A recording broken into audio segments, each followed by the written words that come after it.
warahmatullahi taala wabarakatuh. Bismillah, alhamdulillah, wa syukrulillah, la hawla wa la quwata illa billah. Assalatu wassalamu ala rasulillah Muhammad ibni Abdillah wa ala alihi wa man tabi'ah bil ihsan ila yaumil qiyamah. Ma'asyiral muslimin, mustami yang diberkahi oleh Allah Subhanahu wa taala. Ada banyak sekali fenomena sosial, komunikasi sosial antar umat beragama, berbangsa dan bernegara yang menarik untuk kita sikapi.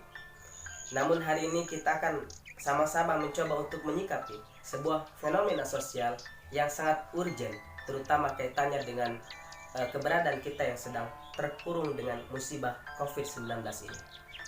Apa itu? Yaitu tentang bagaimana cara kita berdoa dan menyikapi berita-berita duka yang tersiar di media sosial, di WhatsApp misalnya, di Twitter, Facebook dan lain sebagainya. Kita ambil contoh saja.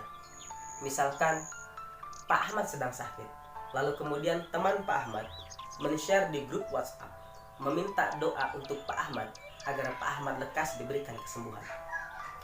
Setelah berita tadi di-share, tentu saja nanti tidak lama kemudian akan ada banyak respon dari para penghuni grup WhatsApp. Mereka mengirimkan respon-respon mereka dengan redasi-redasi yang pada intinya adalah mendoakan agar Pak Ahmad lekas diberikan kesembuhan. Namun yang jadi pertanyaan adalah, benarkah respon-respon tadi merupakan bentuk doa atau ternyata hanya sekedar bela sungkawa saja, atau hanya sekedar idhol surur saja? Idhol surur ini bagus. Bahkan ada babnya tersendiri yang membahas tentang idhol surur, artinya menyenangkan hati Pak Ahmad bahwa ternyata masih banyak teman-teman yang respect terhadap Pak Ahmad. Nah, tetapi yang dibutuhkan oleh Pak Ahmad waktu itu bukan hanya idhol surur, bukan hanya bela sungkawa. Yang paling penting untuk Pak Ahmad hari itu adalah doa, yang berharap bahwa dari sekian banyak doa yang mengalir kepada Pak Ahmad, ada satu saja doa yang diterima oleh Allah Subhanahu wa taala sehingga menjadi wasilah bagi kesembuhan Pak Ahmad. Maka kemudian kita tanyakan kepada diri kita, ketika kita berdoa di WhatsApp, apakah kita benar-benar mendoakan atau hanya sekedar partisipasi? Atau hanya ikut-ikutan saja dengan teman?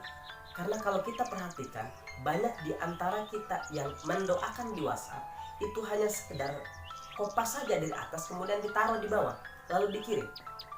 Pertanyaannya adalah, benar berniat mendoakan atau tidak? Sekali lagi, yang tahu itu semua hanya kita dan Allah Subhanahu wa taala. Ma'asyiral muslimin yang diberkahi oleh Allah Subhanahu wa taala, kita anggap saja bahwa semuanya berdoa. Tidak ada yang hanya sekedar partisipasi, tidak ada yang hanya sekedar ikut-ikutan teman, tapi memang semuanya berniat untuk mendoakan Pak Ahmad. Kendati demikian, maka doa itu pun tentu saja doa yang merupakan sangat sederhana sekali. Kenapa saya katakan doa yang sangat sederhana?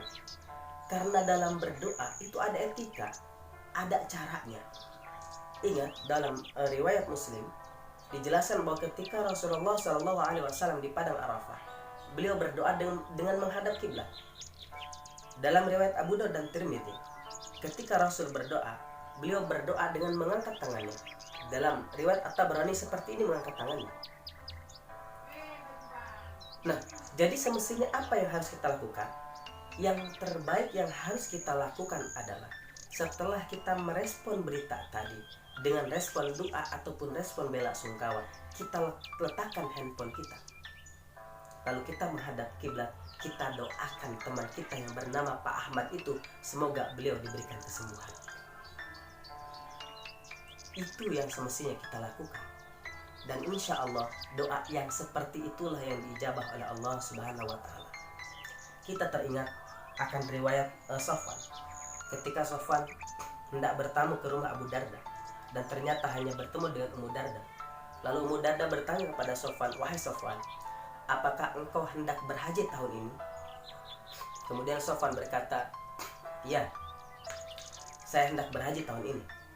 Lalu kemudian Ummu Darda berkata, "Kalau begitu Sofwan, doakanlah kebaikan untuk saya. Kenapa? Karena Rasulullah Shallallahu Alaihi Wasallam pernah bersabda, Inna da'watal mar'il muslim mustajabatun li akhi. Sesungguhnya doanya seorang muslim itu diijabah untuk saudaranya. Artinya doa seorang muslim untuk saudaranya itu diijabah dengan syarat bidhahril ghaib, dengan syarat orang yang didoakan tidak tahu menahu, tidak tahu bahwa dirinya sedang didoakan. Sementara doa kita dalam WhatsApp itu doa yang sangat terbuka. Bukan hanya orang yang didoakan yang tahu, tapi seluruh grup WhatsApp tahu bahwa kita telah mendoakan orang tadi. Maka yang terbaik yaitu kita letakkan handphone kita setelah memberikan respon dalam WhatsApp, lalu kita mendoakan secara khusus untuk kesembuhan Pak Ahmad. Dan ini penting, terutama dalam kondisi sekarang ketika kita banyak berita-berita yang datang tentang ketidaksehatan saudara dan teman-teman kita. Maka kita harus benar-benar mendoakan mereka, tidak hanya sekedar ikut-ikutan, tidak sekedar hanya turut berbela-sungkawa saja, enggak. Kita harus benar-benar mendoakan mereka. Kenapa? Mudah-mudahan di antara doa-doa kita itu ada yang diijabah sehingga dia memperoleh kesembuhan dari Allah. Kemudian Ummu Darda melanjutkan, bahkan kata Ummu Darda, bukan hanya bahwa doa tersebut diijabah oleh Allah. Ketika orang tersebut berdoa, kata Ummu Darda, di samping orang tadi ada malaikat yang mengaminkan doanya, dan dia berkata bahwa engkau juga akan memperoleh hal yang serupa seperti yang didapatkan oleh temanmu yang kau doakan itu.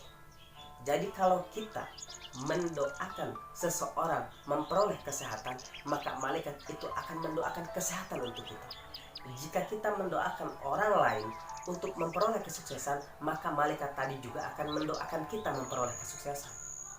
Jika kita mendoakan orang lain memperoleh keberkahan hidup, maka malaikat yang berada di sisi kita juga akan mendoakan kita agar kita memperoleh keberkahan di dalam hidup. Subhanallah, mudah-mudahan ada manfaatnya. Terima kasih.